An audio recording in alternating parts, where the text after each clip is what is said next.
안녕하십니까. 반갑습니다. 화이팅. 자, 성공여러 화이팅. 자, 오늘부터 이제 26년도 1차 시험 그 합격 대비 경찰학을 시작하도록 하겠습니다. 26년 1차 우리가 그 경찰 합격을 해야 되는데 합격 그죠? 요 26년 1차는 그 조금 뭔가 그 새로운 좀 스타트가 시작되는 한 해가 되거든요. 그래서 첫 번째는 그 순환 체력이라 그래가지고 순환식 체력이 그 처음으로 이제 실시가 됩니다. 다 알고 계시나요? 그래서 여기 순환식 체력은 그 4분 40초 안에 그 4.2kg짜리 조끼를 입고 그렇게 계속 순환을 하는 그 체력이거든요. 근데 이게 점수제가 아니고 패스제라서 이 4분 40초 안에 들어오면 우수로 판정을 받아가지고 그 체력 점수는 그냥 채워지는 거예요. 그래서 이전까지는 팔굽혀펴기를 몇 개 하느냐에 따라서 점수의 등급이 나뉘었다면 이제 지금부터는 이제 점수 등급은 나뉘지 않는 거죠. 패스제로 되는 거고, 두 번째는 그 남녀 통합 채용이라는 겁니다. 이전에는 남경 몇 명, 여경 몇 명 이렇게 이제 인원수를 정해놓고 뽑았는데 지금은 이제 일종의 그 양성 평등 그 개념을 적용해 가지고 전체 인원 중에 이제 성적 우수자를 뽑는 거거든요. 그래서 내년에 이 두 제도가 처음으로 이제 시행되는 시험이다 보니까 조금 이제 어떻게 될지 변수도 있겠지만 중요한 것은 필기를 잘해야 된다는 겁니다. 필기를. 그래서 세 번째가 필기하고 면접 점수로 그 합격이 결정이 된다. 합격이 결정이 된다. 근데 이게 면접이라는 게 내가 시험 그 면접 보러 가셔가지고 면접관님을 처음으로 뵙는 거잖아요. 첫 대면 했는데 그분이 설마 점수를 나쁘게 줄까? 그리고 여러분들이 좋은 표정으로 앉아 계시기 때문에 당연히 면접에서는 큰 문제가 없으면 통과를 하신다고 봤을 때 그럼 체력도 통과했고 면접 와 있으면 결국 점수의 간격은 어디서 벌어지겠어요? 필기에서 일단 벌어질 가능성이 크죠. 그러니까 이전까지는 필기 점수가 조금 낮더라도 체력에서 뒤집는다든지 뭐 여러 가지 좀 그 가능성을 가지고 있었는데 이제 체력에서 뒤집을 수 있는 기회는 없거든요. 그러니까 결국은 필기를 합격하더라도 이게 어느 정도 좀 점수가 안정적으로 합격을 해야만 그 여러분이 원하시는 요 최종 합격을 이루실 수 있다. 그래서 필기에 조금 더 좀 집중하셔가지고 체력도 물론 평소에 하시겠지만 점수제가 아니기 때문에 점차적으로 4분 40초 안에만 들어가시면 되거든요. 점차적으로. 그러니까 오늘 당장 4분 40초가 아니라 여러분이 이제 준비하시는 시간이 한 6개월에서 7개월 정도 준비하시잖아요. 그럼 6개월에서 7개월 안에 4분 40초 안에 들어가시면 되고, 맞죠? 그리고 나서 점수는 필기 점수를 좀 강화시키셔야만 합격에 가까워진다. 그래서 26년 1차 시험은 좀 뭔가 기존 시험과는 완전히 좀 판이 다른 그런 시험이라는 것을 좀 느끼시고 좀 필기에 조금 더 시간 투자를 많이 하셔가지고 안정적으로 합격을 하셨으면 좋겠습니다. 자, 그리고 이제 저희 그 과목이 경찰학인데 제가 오리엔테이션 때 항상 드리는 말씀 중에 하나가 일단은 그 선택이거든요. 선택. 여러분이 합격을 목표로 26년 1차 시험 합격을 목표로 의사결정을 하셨거든요. 나 이거 돼야 되겠다. 자, 그리고 선택했으면 집중을 하셔야 돼요. 집중. 집중. 맞죠? 선택을 했는데 계속 다른 걸 보고 있으면 안 돼요. 내가 한번 선택했으면 일단 목표를 향해서 집중을 하셔야 되고, 근데 그 집중이 잘 유지가 되셔야 됩니다. 그래서 선택만 잘해도 안 되고 집중만 한다고 해서도 안 되고, 왜냐면 하루 집중하고 그 다음 날은 다른 거 하고 있으면 안 되거든요. 그래서 유지도 중요합니다. 근데 제가 가장 염려되는 것은 요 유지입니다. 그러니까 여러분들이 선택도 잘 하시고 집중도 잘 하시거든요. 그러니까 수업 오시는 날은 수업 잘 따라오셔요. 뭐 졸지도 않고 수업 잘 집중하십니다. 그런데 그게 꾸준함이라는 게 좀 있어야 돼요. 예. 그리고 자, 마지막에 결전. 이게 시험날 잘 하셔야 돼요. 그러니까 평소에 다 정말 잘 하시다가 시험날 갑자기 배가 아프다든지, 시험 교실 들어가기 전에 막 배가 아프다든지, 막 정신이 혼미하다든지, 그러면 안 되겠죠. 모든 걸 다 준비했어도 그 마지막 날 그 전쟁을 어떻게 치르느냐, 준비를 아무리 철저히 해도 당일날이 중요하거든요. 그러니까 여러분이 공부를 하시면서 항상 내가 당일날 어떤 준비와 마음가짐으로 시험장에 가겠다, 이걸 평상시에 공부하시면서 조금씩 좀 휴식할 때, 빈 시간에 그걸 좀 생각을 해 두셔야 돼요. 예, 그래야만 이날 떨지 않거든요. 예, 그 필기랑 다 준비 잘 해놓고 체력도 정말 준비 열심히 평소에 하십니다. 그런데 다녀오셔가지고 하는 얘기가 저 실수했어요, 저 떨었어요, 뭐 저 쓰러졌어요 뭐 이런 얘기를 해주실 때 저희들도 안타깝죠. 왜 저희가 가서 해줄 수 있는 부분이 아니기 때문에.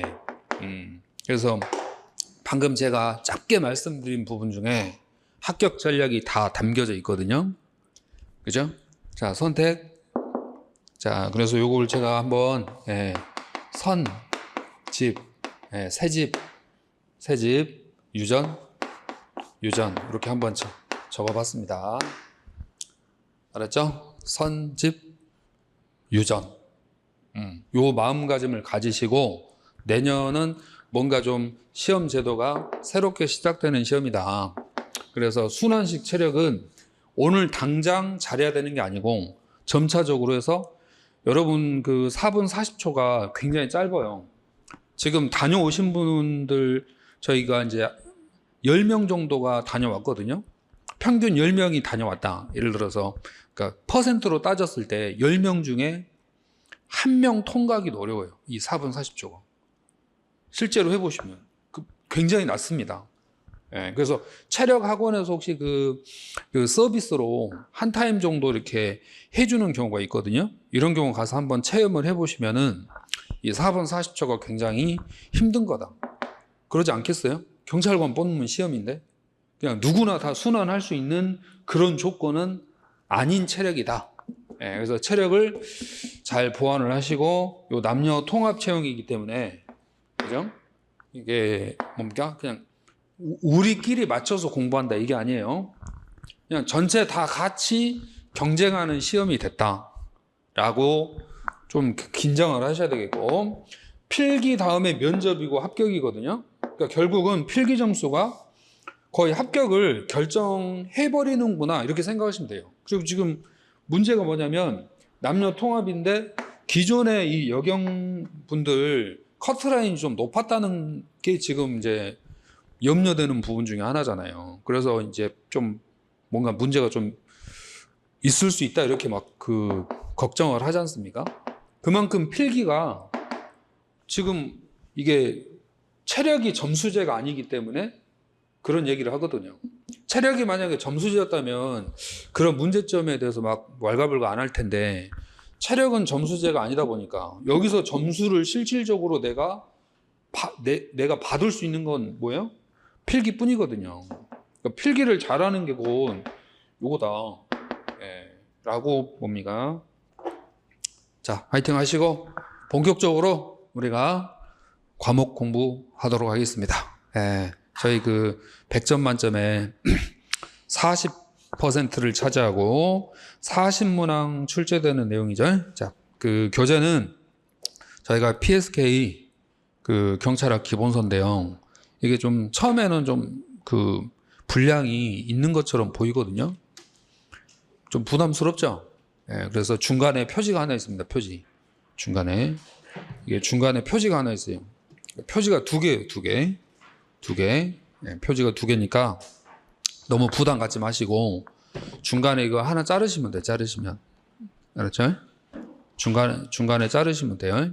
그래서 이게 총론이고 뒷부분이 강론인데 여러분들이 공부하시다가 내가 뭔가 좀 찾아서 보고 싶은데 없으면 답답하잖아요. 그래서 교재는 기본서니까 다 있어요. 교재는 기본서니까 다 있지만 그걸 다 알아야 합격하는 거 아니거든요. 그래서 수업을 듣는 거기 때문에 걱정하지 않으셔도 됩니다. 알았죠? 그리고 요 앞부분 총론 부분이죠. 총론 부분이 85%예요. 그러니까 이것만 가지고 다니셔도 돼요. 여기서 85% 34문제, 그리고 여기 강론이 15%, 6문제가 출제되거든요. 그럼 비율로 따졌을 때 얘를 한 3번 볼 때, 총론 3번 볼 때 강론은 한 번 정도 보시면 돼요. 그 평상시에는 그냥 사물함에 넣어놓고 다니세요. 평상시에는 넣어놓고 다니시고 총론 수업 다 끝날 때까지는 이것만 가지고 다니시면 됩니다. 괜찮죠? 근데 이제 이렇게 붙여놓고 보니까 이제 겉보기에는 이렇게 약간 부담스러울 수도 있지. 그래서 저도 최대한 페이지를 줄여보려고 했지만 표지가 하나 더 들어간다고 하니까 뭐 어쩔 수 없는 거 아니에요? 알았죠? 그래서 총론에서 저희가 85% 출제되고 있기 때문에 앞쪽에 있는 총론 부분을 열심히 회독해서 보시면 좋겠습니다. 자, 따라서 여기 경찰학이라는 과목은 이 경찰과 관련된 그 학문을 경찰학이라고 그래요. 알았죠? 경찰과 관련된 학문입니다. 자, 그 총론, 강론으로 구성이 되어 있습니다. 총론, 강론. 여기 총론은 이게 전체예요. 전체, 그리고 일반 이렇게 불러요. 일반. 그 강론은 부분. 자, 부분 또는 개별적인 영역이다. 이렇게 이제 표현을 합니다. 개별. 그래서 경찰 활동, 저희 경찰관 분들이 한 14만 명 정도 되거든요. 14만 명? 그 14만 경찰 모두와 관련 있는 내용들은 총론에서 다뤄요. 예를 들어 무기 휴대, 뭐 제복 착용 이런 거 총론에서 다루고, 그 14만 경찰분들이 그 하는 업무가 다 동일하다, 차이가 있다? 차이가 있죠. 어떤 분은 교통 업무만 하시고 어떤 분은 뭐 외사 업무를 수행하듯이 그 수행하는 업무의 특징에 대해서 공부하는 게 강론이에요. 근데 기존에는 저희가 50%였는데 그 22년 과목 변경 되면서부터 그 저희가 순경 공채 시험이 있어요. 순경 공채, 그리고 경위 공채 시험이 있습니다. 경위 공채. 이 순경 공채하고 경위 공채에서 경찰학은 똑같이 40문제인데 출제 비중도 동일해요. 출제 비중도 동일하거든요. 지금은. 그래서 요 순경하고 경위 공채는 여기 총론이 85%가 출제돼요. 85%. 34문항이 출제되고 있습니다. 절대적인 비중을 차지하고 있고, 그 다음 승진 시험이 있거든요. 승진 시험이 있는데, 요 승진 시험은 총론하고 강론 비중이 5대5예요. 50%. 예, 그래서 이 순경하고 경위공채 할 때는 총론 쪽에 좀 이론적인 내용이 많거든요. 그래서 이론적인 부분을 좀 강화시키고, 합격한 이후에 승진 준비하신 분들은 여기 개별적인 항목, 강론에 대해서 조금 비중을 높여서 공부를 하자라는 식으로 저희가 22년도부터 이렇게 이제 과목 변경이 이루어지게 된 겁니다. 그러니까 여러분이 순경이나 경희공채 준비하신 분은 총론에 집중을 하시면 되고, 이제 승진 준비하시는 분들은 강론을 많이 보시면 돼요. 그래서 요 교재는 요 세 시험을 모두 다 준비할 수 있는 용도로 만들다 보니까 이렇게 구성이 돼 있는 거예요. 강론이 페이지가 좀 많지만 여러분들이 강론 공부하시다 보면 또 궁금한 점도 있거든요. 그때 한번 이렇게 찾아볼 수 있는 내용이 들어있는 겁니다. 알았죠? 다 100% 알아야 되는 거 아니니까 부담을 크게 가지실 필요는 없다. 그래서 우리가 총론 위주로 수업을 나갈 예정입니다. 저희가 보통 8주 수업을 하면요, 8주 수업이면 여기 6주 정도 나가고 여기 2주 정도 수업 나가거든요. 그러니까 저희는 지금 저희 커리가 한 10주 정도 수업을 나가잖아요. 그러니까 거의 3분의 2, 그러니까 5분의 3 이상, 그러니까 5분의 4 정도는 여기에 집중적으로 투자를 할 예정이거든요. 그러니까 교재를 그 가운데 표지 부분을 이렇게 쭉 나누셔가지고 총론 위주로 가지고 다니면서 학습을 해주시면 됩니다.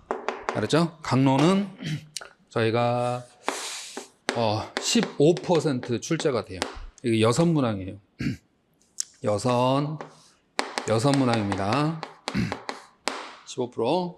나머지 34문항은 여기 총론 부분에서 출제된다. 총론은 전체를 다루는 영역이에요. 전체. 예를 들어 대한민국의 국기는 태극기, 대한민국의 국가는 애국가, 이런 걸 다루는 파트가 총론이고, 그 세종시 인구가 몇 명이다. 세종시는 행정 복합 도시이다. 이런 그 도시의 특징을 공부하는 파트는 어디겠어요? 강론이라는 거예요. 예를 들어 뭐 제주도의 특산물이 뭐냐? 이런 건 강론에서 배운다 이겁니다. 근데 이런 부분들은 이제 경찰학 파트에서는 합격하시고 이제 승진하신 다음에 이제 현직에 가셔가지고 집중적으로 다뤄야 될 부분이 강론이고, 저희 이제 순경 공채 시험 중에서는 요 총론 부분, 일반적인 항목을 더 집중적으로 중요도를 높이고 있습니다. 자, 이렇게 해서 경찰학 과목은 총론과 강론으로 구성되어 있고 총론의 출제 비중이 높다. 자, 그러면 저희 그 목차 차례쪽을 한번 가보시면 총론은 챕터가 크게 4챕터로 되어 있습니다. PT. 자, 챕터 1, 챕터 2, 챕터 3, 챕터 4.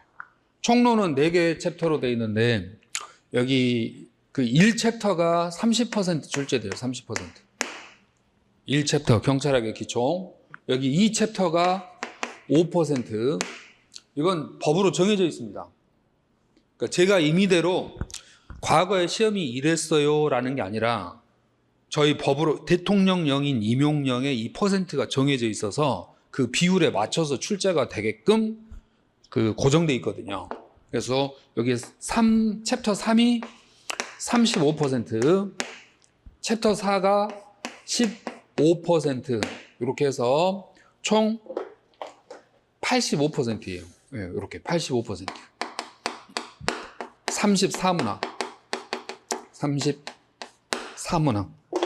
이렇게 구성이 되어 있어요. 그럼 여기에는 경찰학의 기초 파트. 일종의 그 뼈대를 세운다고 보시면 되고, 뼈대, 기초. 여기서 30%면 12문항이에요.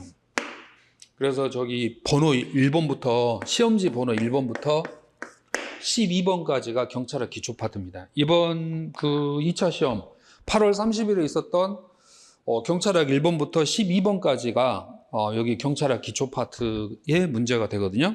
그럼 13번하고요. 13번, 14번 문제, 두 문제. 요게 이제 역사예요, 역사. 한국 경찰의 역사. 우리 대한민국 경찰은 언제부터 근대적 의미의 경찰이 되게 됐고, 또 경찰청이라고 이름을 불리우기 시작한 시기가 1991년이다. 그래서 이번 시험에도 1991년에 우리 경찰 조직에 어떤 일이 있었는지를 물어보는 문제가 14번 문제였거든요. 그래서 13하고 14는 역사를 물어보는 파트가 되고, 여기 35%가 출제되는 곳은 15번부터 8번까지입니다.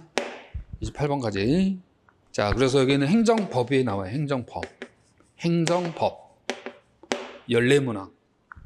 행정법. 그리고 여기는 자, 29번부터 34번까지가 되겠습니다. 29, 30, 31, 32, 33, 34. 맞네. 6문제. 여기는 행정학이에요. 행정학. 그럼 보통 이제 9급 준비한 학생들은 행정법하고 행정학을 각 한 과목씩 보거든요. 일반 그 9급 준비하시는 분들은 행정법하고 행정학을 각각 한 과목씩 20문제씩 시험을 보는데 저희는 경찰학에 그게 들어와 있어요. 그러니까 여러분이 행정법하고 행정학을 안 하는 게 아니라 사실 형사법하고요. 형사법에는 어떤 과목이 들어있어요? 형법하고 형사소송법 두 과목이죠. 근데 경찰학에는 어떤 과목이 들어와 있냐면 행정법하고 행정학이 들어와 있는 거예요. 그래서 행정법이 14문항, 여기가 14문항, 행정학이 6문항이 출제가 됩니다. 그래서 실제 행정법하고 행정학이 20문항이에요. 절반 50%를 차지합니다. 그래서 경찰학 공부를 하실 때 내가 뭐 예전에 행정법이나 행정학을 좀 해봤다 하시는 분은 좀 많이 도움이 되는 거고, 그렇지 않다 하시는 분은 이 행정법이 좀 어렵습니다. 아무래도 법이니까. 그래서 법이니까, 그죠? 예, 행정법, 행정학을 총론에서 다루게 돼요. 그래서 이 행정법이 어떻게 보면 고갯마루에 해당돼요. 고갯마루. 그 고갯마루를 잘 넘어가야 공부가 잘 수월하게 되겠죠. 자, 여기까지가 총론이 되겠고, 그리고 그 강론이 있는데요. 강론도 한번 제목만 적어보겠습니다. 강론 1, 2, 3, 4, 5, 6, 7 여기 7개 파트에서 6문제가 나오니까 이게 안 나오는 파트도 있어요. 그래서 이번 그 2차 시험 같은 경우도 정보 파트는 문제가 안 나왔거든요. 그러니까 어느 한 챕터가 아예 빠져버리는 경우가 있고, 그리고 한 챕터당 한 문제씩밖에 안 나와요. 그러니까 한 챕터에 한 문제 나오니까 당연히 가장 일반적으로 그냥 기존에 기출됐던 영역에서 나오지 않겠어요? 그래서 너무 부담 갖지 마시고 대비하셔도 된다. 다만 그 작년, 그러니까 올해 같은 경우에 1차 때는 강론이 좀 어려웠어요. 근데 2차 때는 또 강론이 그렇게 어렵지 않았거든요. 그래서 여기는 범죄 대응과 범죄 예방과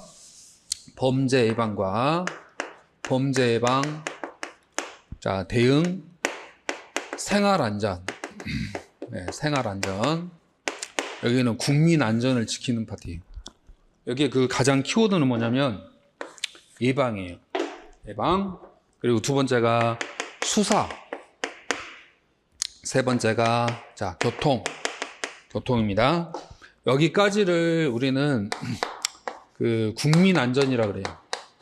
국민 안전.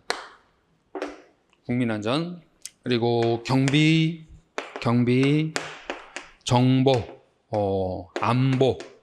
요 안보를 과거에는 보안이라고 불렀습니다. 간첩 잡는 활동이에요. 간첩 잡는 활동. 더불어서 외사 경찰 파트인데요. 그 이번 2차 시험 때는 여기 정보가 안 나왔어요.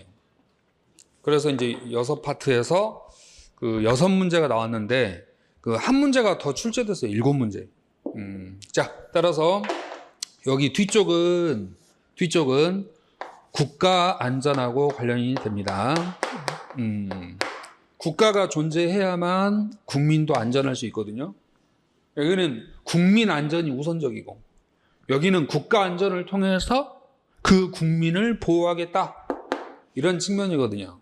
그러니까 결국은 국민 안전과 국가 안전을 책임지는 직무를 수행하시는 분이 경찰관이라는 직업입니다. 그러니까 경찰관도 직업이니까 일을 해야 되잖아요. 그럼 어떤 일을 하느냐, 이게 강론이에요. 근데 일하기 위해서는 준비가 되어 있어야 되죠. 준비가 돼 있어야 되잖아요. 그 준비해야 될 게 무엇이냐? 이게 총론이에요. 아시겠죠? 총론. 네, 일을 하기 위한 준비가 총론이고 일하는 데 있어서 필요한 내용이 강론이다. 이렇게 구별을 하시면 됩니다. 근데 강론도 중요한데 그 송경 공채 시험에서 주로 다룬다. 이건 승진에서 다뤄진다. 여기는 승진에서 이제 비중을 높게 다루고 있는 파트 이렇게 생각을 해주시면 돼요. 이해되죠? 경찰학이라는 과목은 총론과 강론으로 구성이 되어 있는데 이 중에 우리 시험은 일단 어디에 비중을 두고 있다? 총론에 비중을 두고 있고 합격하고 승진하면 그때는 강론에 신경을 좀 기울이시면 된다. 그때는 강론이 비중이 높아진다 라는 겁니다. 그래서 우리가 저희 커리가 한 10주 정도 쭉 이어지는데 주로 5분의 3, 5분의 4 정도는 총론 쪽에 집중이 되고 총론 파트에서는 행정법 그리고 행정학 이런 내용들을 좀 그 관심 있게 다뤄야 된다. 왜냐하면 행정법하고 행정학이 50%를 차지합니다. 50%. 자, 과목의 성격에 대해서 말씀드렸고 이제 쭉 넘어가시면 총론에서요. 여기 목차가 있네요. 목차. 경찰학의 기초이론. 여기 경찰학의 기초이론이죠. 네, 경찰학의 기초이론. 여기 경찰학 기초이론에서 10절부터 15절까지가 범죄학이 있어요. 범죄학. 10절부터 15절까지가 범죄학인데 결국은 행정법, 행정학, 범죄학이라는 과목을 총론에서 다루게 됩니다. 그런데 이 범죄학이라는 과목은 그 경희공채 시험 보는 학생들이 범죄학을 40문제 보고 또 경찰행정학과에서 경행특채 시험에 범죄학이 20문제가 나오거든요. 그런데 여러분이 시험 보는 내년 1차 시험은 경찰행정학과 학생들이 시험 보러 가는 그 시험이 아니에요. 그러니까 경영과 학생들은 1년에 한 번씩 시험이 있거든요. 근데 이번 2차 시험은 있었거든요. 그래서 경찰행정학과 학생들이 시험을 보러 갈 때는 범죄학 과목이 있다. 그러다 보니까 저희 시험에서는 잘 안 나오는데 경영과 학생들이 시험 보러 가지 않는 시험 때는 저희 경찰학의 범죄학 문제가 6문제씩 출제가 됩니다.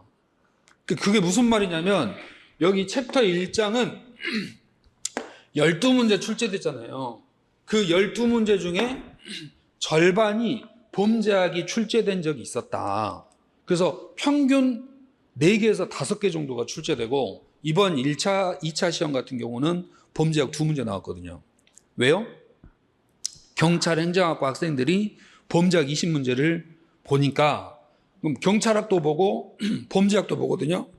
그럼 경찰학에 범죄학이 중복되면 안 되니까 범죄학 문제를 많이 낼 수가 없어서 결국은 뭡니까? 범죄학 문항수가 줄어들었지만 여러분이 시험 보러 가시는 26년 1차 시험 때는 범죄학 과목이 시험지 뒤에 있어요? 없어요? 없는 시험이니까 경찰학의 범죄학의 비중이 높아질 가능성이 있다. 그래서 그걸 여러분이 예상해 하시고 또 수업을 해 드릴 겁니다. 그래서 경찰학의 기초 파트 한 장 딱 넘겨보실래요? 자, 챕터 1번 있는데 여기 기초이론 파트에서 자, 어떤 과목을 우리가 또 다뤄야 된다? 범죄학이라는 과목을 다뤄줘야 된다. 자, 4페이지에서 우리가 한번 그 체크하실 부분은 첫 번째 줄 경찰학이라는 과목은 국가제도 혹은 공권력 행사와 관련된 지식의 총체를 일컫는 개념이다. 따라서 이 과목은 이 경찰과 관련된 지식의 총체다. 지식의 총체. 경찰이라는 직업과 관련된 지식의 총체를 다루는 과목이 경찰학이다. 더불어서 여러 내용들이 결합되어 있습니다. 결합되어 있어요. 그래서 양가로 2번에 철학, 사학, 그 사학이 역사입니다. 역사.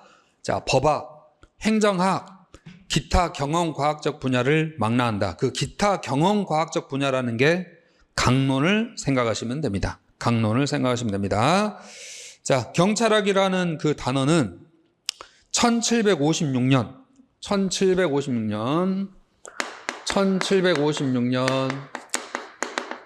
유스티라는 학자가 경찰학 원리라는 책을 쓰거든요. 그럼 1756년이면 이게 몇 세기죠? 18세기입니다. 18세기 때 이 단어가 등장했다.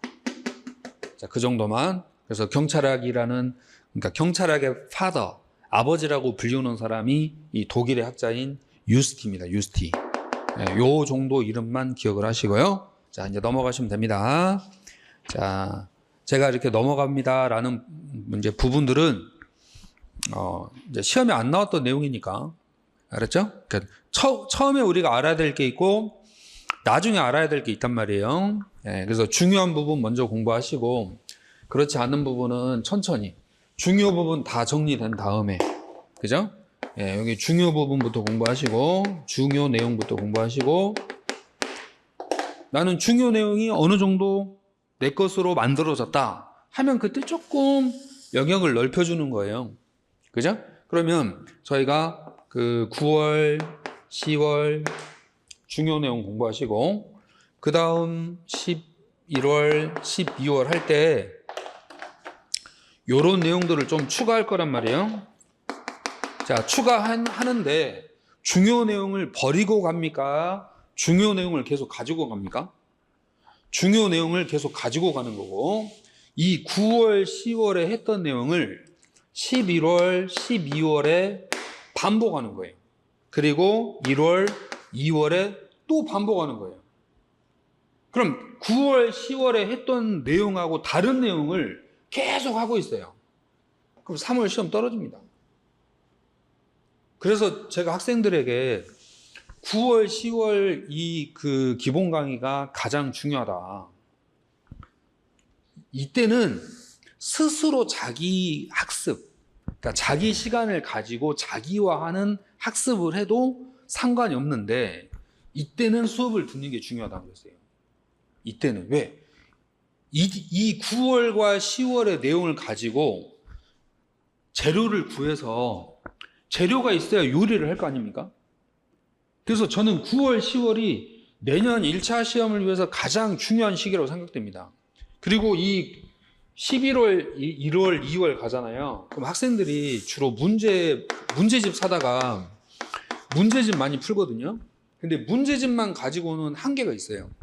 그러니까 여러분들도 학교 다니실 때 보면 수업을 잘 들었던 과목이 점수가 잘 나오지 문제집을 많이 풀었던 과목은 점수가 좀 들쑥날쑥해요. 그러니까 시험이 좀 쉬우면 점수가 잘 나오는데 시험이 조금 응용돼가지고 선생님이 신경 좀 썼다? 그럼 점수가 그냥 팍 내려가는 거지. 왜? 응용력이 없으니까. 그러니까 결국은 응용력이라는 것은 자기화가 돼야 되거든요. 그 자기화가 된다는 것은 내 것이 돼야지 뭡니까? 그 맴돌고 있으면 안 돼요. 예, 그래서 여러분 내년 1차 합격을 위해서 제일 중요한 내용을 응축해가지고 전달해야 되는 시간이 이 9월, 10월이기 때문에 요 때는 좀 뭡니까? 집중과 유지를 잘 하시는 게 좋아요. 그리고 좀 힘들면 뭡니까? 11월 요 뒤로 갈수록 수업도 많이 줄어들거든요. 그러니까 9월, 10월은 시간표가 좀 빡빡할 수는 있지만 사실 문제풀이라든지 동영 모의고사 쪽으로 가시면 최대한 시간이 여러분 쪽으로 옮겨가게 됩니다. 그러니까 자기 스스로의 학습을 할 수 있는 시간이 많이 주어지지만 기본 수업 때는 좀 시간표가 타이트한 것처럼 보여서 복습 시간이 좀 부족한 것처럼 보일 수는 있는데 사실 여기 제일 중요한 내용을 학습하는 시기다. 예, 이렇게 생각을 하시면 됩니다. 자, 6페이지 2절에 가면 경찰의 개념이라고 등장을 하고 있습니다. 경찰 개념. 자, 그러면 우리가 경찰 개념은 두 번째 줄에 일률적으로 정의를 내리기가 쉽지 않다라고 되어 있네요. 자, 경찰 개념. 이 개념이라는 게 뭡니까? 관념이거든요. 그것 하면 생각나는 거. 그것 하면 생각나는 건 이게 개념, 관념인데 다른 말로 표현하면요. 공통된 생각 이런 거예요. 공통된 생각 또는 보편적 생각 이렇게. 알았죠? 예를 들어서 제주에서 제주. 뭐가 떠올라요? 자, 이 단어를 보고 떠오르는 단어가 있을 거 아니야. 한라산, 한라봉. 또 뭐가 떠올라요? 돌하루방, 뭐 바다. 어떤 학생은 갈치라던데. 갈치를 좋아하니? 자, 따라서 그것 하면 떠오르는 건데, 이게 바늘이에요. 이 바늘이 여러분 머릿속을 다 지나다녔어요. 여러분 머릿속을 다 지나다녀가지고 나오는 평균값 있죠. 그 평균값이 개념이에요. 그러면 경찰이라는 단어를 보고 머릿속에 생각나는 게 있었겠죠. 그 생각나는 내용들이 모두 동일하다, 조금씩 차이가 있다? 조금씩 차이를 가지고 있다는 겁니다. 자, 그래서 그러면 조금씩 차이를 가지고 있는데도 불구하고 요 경찰 개념을 정립하는 이유가 뭐냐면 존재 이유, 앞으로 나아갈 방향을 설정하고자 합니다. 이걸 우리가 보통 정체성이라고 하거든요. 왜 경찰이라는 직업이 존재하고 앞으로 이 경찰은 어떤 방향으로 나아가야 할지를 정립하기 위해서는 뭐가 필요하다? 개념 정립이 필요하다는 겁니다. 개념 정립이. 근데 이 개념이라는 그 특징은 다의적 개념이에요. 다의적이다. 다양하다 이런 뜻이에요. 다의적이라는 말은 서로 다르게 정의를 내릴 수 있다. 그래서 이제 시험에서 이렇게 나와요. 이리적이다. 일률적이다. 이게 너무 틀려요. 알았죠? 경찰 개념은 다의적 개념이다. 이게 중요합니다. 알았죠? 이리적이다. 일률적이다. 이렇게 나오면 틀린 점은 돼요. 그러니까 딱 한마디로 정의를 내릴 수 있다. 이게 아닙니다. 알았죠? 자, 다양하게 정의를 내릴 수 있다. 보통 우리가 이제 이리적이다 했을 때는 예를 들어서 박상규의 생일. 이건 서로 다양하게 말을 할 수 있어요. 딱 정해진 날짜예요. 딱 정해진 날짜잖아. 제헌절, 뭐 7월 17일, 이런 건 다의적 개념이 아니죠. 딱 한마디로 정의되는 이리적 개념이잖아요. 하지만 경찰이라는 개념은 딱 한마디로 정의된다, 다양하게 정의된다. 다양하게 정의될 수밖에 없다. 이런 뜻입니다. 알았죠? 그리고 이 개념은 시대와 역사성을 갖는다. 이렇게 표현합니다. 그러니까 시대와 역사적으로 변한다는 뜻이에요. 변한다. 그러니까 여러분들이 초등학교 때, 중학교 때, 고등학교 때를 생각하면 자신의 이미지가 달라진 분도 있겠죠. 초등학교 때는 되게 얌전했는데 중고등학생이 되면서 굉장히 활발한 성격으로 바뀌었다 할 수 있듯이 경찰 개념은 시대와 역사성을 갖는다. 그래서 한마디로 딱 정의를 내리기가 어렵고 달라지는 개념이라는 거예요. 그럼 저희가 이제 군사정권 시절이죠. 군사정권 시절은 1960년, 70년 유신이라고 하잖아요. 박정희 대통령 시절에. 그 시절에 여러분 그 TV에서 보셨겠지만 그 시절을 살아오신 분 안 계시죠? 살아오신 분 손 들어봐. 안 계시죠? 그냥 TV로만 또는 매스컴으로만 느꼈던 시기. 그 군사정권 시절에서의 경찰은 자, 느낌이 어때요? 무서운 사람, 고마운 사람. 약간 무서운 사람. 왠지 잡혀가면 혼날 것 같은 느낌. 근데 오늘날 경찰하면 무서운 사람, 고마운 사람.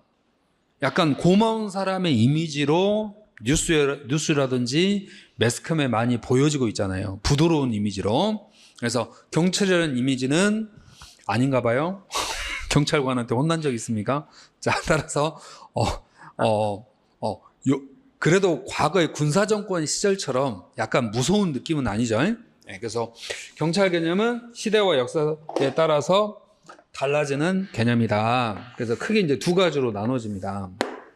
하나는 대륙법계. 자, 또 하나는 영미법계인데, 이제 영국 사람들이 미국으로 옮겨가서 전쟁을 통해서 승리를 얻잖아요. 그러니까 영국으로부터 독립한 나라가 미국이죠. 네? 자, 여기 대륙은 이 왕들이 땅을 차지하려고 했다는 겁니다. 그럼 왕이 땅을 차지해야 능력을 인정받는 거잖아요. 그럼 땅을 차지하기 위해서는 왕 옆에 뭐가 있어야 돼요? 군대가 있어야 돼요. 그 군인들이 경찰이었단 말이에요. 그럼 군인들을 운영하기 위해서는 뭐가 있어야 돼요? 세금이 있어야 돼요. 그럼 세금을 거두러 다니는 일을 누가 했느냐? 경찰이 했다. 그래서 대륙법계는 독일과 프랑스인데요. 여기는 전통적 개념이에요. 전통적, 통치권적. 자, 통치권적 이미지다. 통치권. 왕이 국가를 통치하기 위해서 곁에 두었던 사람이 누구다? 경찰. 알았죠? 그래서 왕을 대신해서 세금을 거두러 다니고 강제로 군대에 데려갔어요. 오케이? 그럼 이 당시에 경찰이 말을 타고 마을에 나타난단 말이야. 가자! 따가닥. 마을 입구에 말 타고 군인들이 나타나. 그럼 시민들이 우와! 군인이다! 하고 반겨 숨는다는 거지. 왜? 안 숨고 와! 하면 데려가는데 가자! 어디로 가는데요? 전쟁. 예? 저 못 싸우는데요? 너 앞에 서 있으면 돼. 그리고 세금을 걷어가기 때문에 숨겨야 됐단 말이에요. 그래서 이 당시의 경찰은 무서운 사람이 경찰이었다. 그래서 전통적 이미지. 그런데 여기 영미법계는 영국과 미국인데 요게 자치권적이에요. 자치권적. 자기 스스로의 안전을 위해서 곁에 두었다. 자기 스스로의 안전을 위해서 곁에 두었다. 누가요? 시민들이. 시민이 나의 안전을 지켜줄 사람을 곁에 두었다. 그럼 여러분이 잠잘 때 누군가의 침입으로부터 나를 지켜주기 위해서 잠 안 자고 곁을 지켜주는 사람. 이게 누구예요? 경찰이었다는 거지. 내가 잠잘 때 외부의 침입이나 동물의 침입으로부터 나의 안전을 지켜주기 위해서 잠 안 자고 곁을 지켜주는 사람이 누구? 경찰이니까 무서운 사람이야, 고마운 사람이야?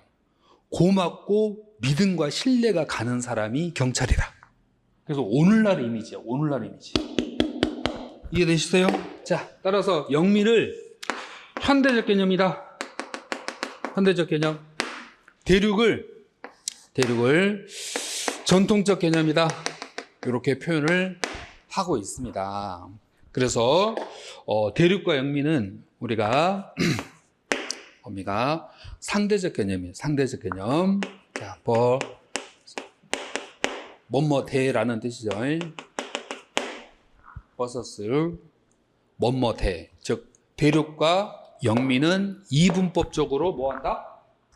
대립되는 개념이다. 근데 너무 시험에 많이 나온다. 알았죠? 대륙과 영미는 서로 대립되는 개념, 이분법적인 개념인데 너무 시험에 잘 나온다라는 거죠. 왜? 경찰 개념을 이해하는데 도움이 되니까. 아, 경찰이란 이럴 수도 있구나. 이런 느낌을 줄 수도 있구나. 잘못되면 국민이 우리를 무서워하겠구나. 잘하면 국민이 우리에게 고마움을 느낄 수도 있는 직업이구나. 그러니까 경찰을 잘 아는 데 있어서 첫 단추이기 때문에 너무 시험에 잘 나온다. 예. 자, 그래서 대륙법계는 통치권적 왕권보호. 왕권보호. 자, 영미법계는 자치권적 국민을 보호합니다. 근데 여기서 그 왕권보호를 다른 말로 말하면 국가안전이에요. 왜요? 이 국가의 주인이 누구니까? 왕이었기 때문에 그렇습니다. 알았죠? 국가의 주인이 왕이었기 때문에 그 왕을 지키기 위해서 활동했던 사람이 경찰이다. 대륙법계. 자, 여기는 경찰의 주인이 왕이에요? 국민이에요? 국민이야. 우리 주인을 지키기 위해서 내가 잠 안 자고 순찰 돌아야지. 요게 영미법계의 개념이야. 됐어요? 자, 그럼 여기서 여기는 권력적 작용, 권력적 작용, 권력적 활동. 그 권력적 활동을 뭐라고 부르냐면 명령 강제라고 부릅니다. 명령 강제. 이 뭐뭐 해라는 뜻이에요. 명령 강제. 저희 경찰학 시간에 이 명령 강제라는 말은요, 한 1000번 듣습니다. 1000번. 그리고 체포 구속이란 말은 형사소송법 시간에 한 1000번 듣습니다. 그러니까 그 여러분들은 학교 가시면 국민에게요, 명령, 강제, 체포, 구속, 압수수색을 할 수 있는 권한을 갖거든요. 그런데 여기서 체포, 구속은 형사법에서 다뤄지고 명령, 강제는 경찰학에서 다뤄지는데 이게 행정법이에요. 요건 형사소송법이에요. 형사법. 얘는요, 행정법. 여기는 예방작용이에요. 여기는 사후 진압작용이에요. 예방, 진압. 그럼 범죄한 사람은 어떻게 해야 돼? 체포, 구속해야 돼. 위험한 행동을 하는 사람은 어떻게 해야 돼? 명령 강제해야 돼. 하지 마. 그러면 안 돼. 불법 주차하지 마. 떠들지 마. 핸드폰 사용하지 마. 오케이? 자, 예를 들어서 영화관에서 영화가 시작되려고 하는데 핸드폰 쓰면 돼, 안 돼요? 안 되죠. 그걸 우리가 명령이라 그래요. 핸드폰을 쓰고 있어. 그럼 영화관 직원이 와가지고 어떻게 해요? 안 됩니다라고 제지하겠죠. 요걸 뭐라고 한다? 강제라고 한단 말이에요. 그럼 명령과 강제는 질서 유지를 위한 작용이에요. 질서 유지를 위한 작용. 이해됐습니까? 그러니까 평상시에 경찰분들은 뭐 하는 거예요? 명령 강제. 범죄가 발생하면 뭐 하는 거예요? 체포 구속. 이해됐습니까? 그래서 요 뒷부분을 우리가 수사권이라고 그래요. 수사권. 요 앞부분을 우리는 뭐라고 한다? 경찰권 발동이라고 그래요. 경찰권 발동. 됐습니까? 그래서 학교 가시면 여러분은 경찰권과 수사권을 가지고 국민에게 국가작용을 하시는데 누구에게 한다고요? 국민에게. 이 명령, 강제, 체포, 구속은 국민의 자유와 권리의 제한이나 침해를 가져오거든요. 근데 이 국민의 자유와 권리를 우리는 기본권이라고 불러요. 기본권. 그래서 그 기본권에 과도한 침해가 이루어질 우려가 있으니까 어떤 정신을 가지고 임무에 임해야 된다? 헌법 정신.